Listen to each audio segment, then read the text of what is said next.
Alright, so magandang tanghali sa inyo lahat. So, pasensya na sa electric fan, maingay. So, meron akong prototype ng regulator. Siyempre,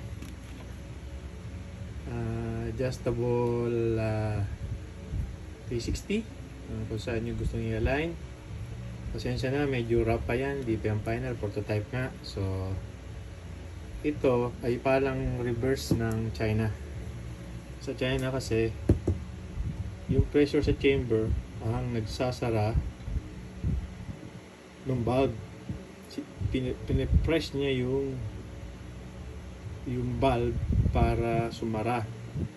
Pinipress niya yung spring para sumara dun sa dulo. So, pag nagkaroon ng konting leak, mauubos lahat yung karga ng tangke. Or lahat. So, at madalas yung tinatawag nilang trip kasi nga minsan hindi lumalapat yung valve dun sa seat, hindi siya nagsasara. So, yung pressure mo ay hindi pare-pareho, hindi consistent. So, yun yung mga design ng ganito, China or Taiwan, ganyan.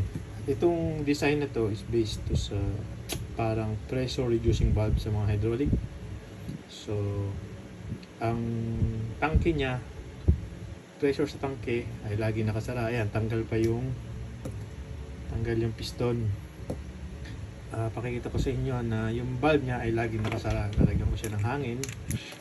Teka, check muna natin kung fit. Ayan. Okay. Lalagyan ko ng hangin. Meron pa yata akong 2,000 plus na pressure sa tangke ko. Yan, nakita niyo yung pressure gauge yan. So, 2,500. So, ito yung nagsisilbing tank natin. Naka-connect nato dun sa CF tank ko na storage, malaki. 2,400. So, nakita nyo, wala yung focus. Focus. Anyway, ay mag-focus. Wala yung piston. So, walang lumalabas na hangin. Nakasara siya. Ayan, may pressure siya. So,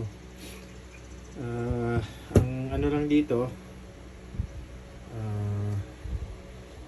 pasensya na sa kamay ko, madumi. Madumi. Mag-focus. Madumi kamay ko. Wala akong spring na matigas. 0.5 lang kasi itong spring ko na to. Bakit ayaw mag-focus? Yan. 0.5. So, hindi pa dumating yung order ko na medyo makapal. So, ayan. Isang katutak na spring tapos dinoble-doble ko. Hindi ko na alam yung arrangement dahil adjustable naman. Basta pinagpatong-patong ko. 5 by 5 by 6 by 5.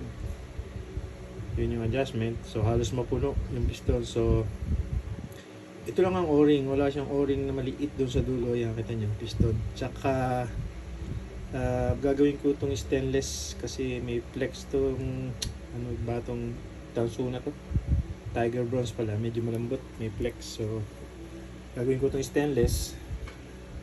So yan lang ang o-ring. Siyempre yung o-ring na isa dito yung para sa cover, para hindi malilik dun sa valve. Focus, makita nyo lang ang loob. Mag-focus eh. So, ayan. Ayan yung valve. Saksak nyo lang. Itong adjuster. Itong adjuster, ito lang kasi available kong materials, pero imamachine ko ito na para lumiit, para mapipit nyo siya ng maliit na adjustable wrench or yung spanner o yabe. Ayan, ginawa ko lang yan kasi wrap testing. So ayan, walang arrangement. So kailangan naka-align. Yan. So ito yung adjustment. So makikita nyo 2.5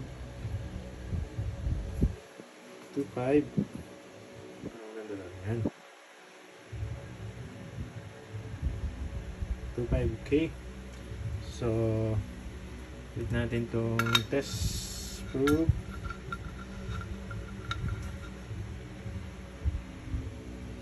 Ulit natin yung test proof. Sensya na, marami yung kamay.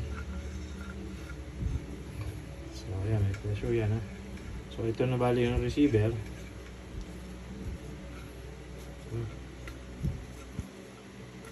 T60 ko. Magpipihit kahit may pressure, pero huwag nyo gagawin. Sisira ang o-ring. Ayan o. 2.5, zero pressure. So yan. So pipitin natin to. Konti pihit lang.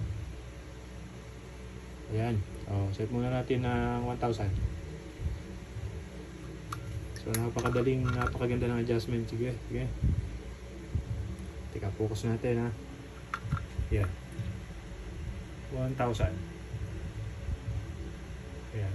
So unang pihit, dahil nga malambot yung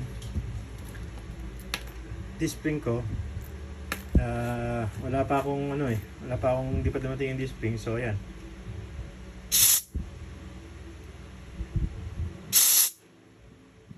So hindi siya magandang lumaro. Kasi nga madami, hindi consistent. So sobrang taas. Itaas nyo pang konti. Ayan, pinipihit ko dito. Ayan, pinipihit ko dito. 1,000. 1,000 diba? Ayan, 1,000. Hinto yun sa 1,000. Kahit sa digital gauge, maganda yung effect niya. Although pangit pa yung spring. Pag napalitan ko ng spring to, matindi to, maganda to. Baka pumako siya doon talaga sa pressure na gusto natin. Kasi meron ako regulator na ganito ganda niya kahit sa digital pumapako siya. Sana ba yun? Wala na. Galing sa Indonesia yon. Ganito yung design nun, naka-base nga sa pressure reducing valve. So 2.5, 1,000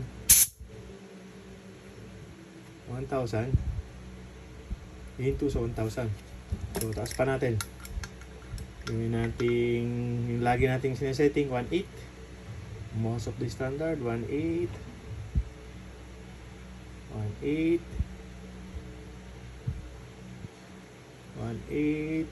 Depende rin para sa setting ng range ng pressure ng disc na gusto nyo. Kung gusto nyo mas mataas, syempre babaguhin yung posisyon ng disc. So unang pihit, di pa siya set. Kailangan hanapin mo talaga. Kasi nga yung spring hindi pa maganda. So, kuha mo konti.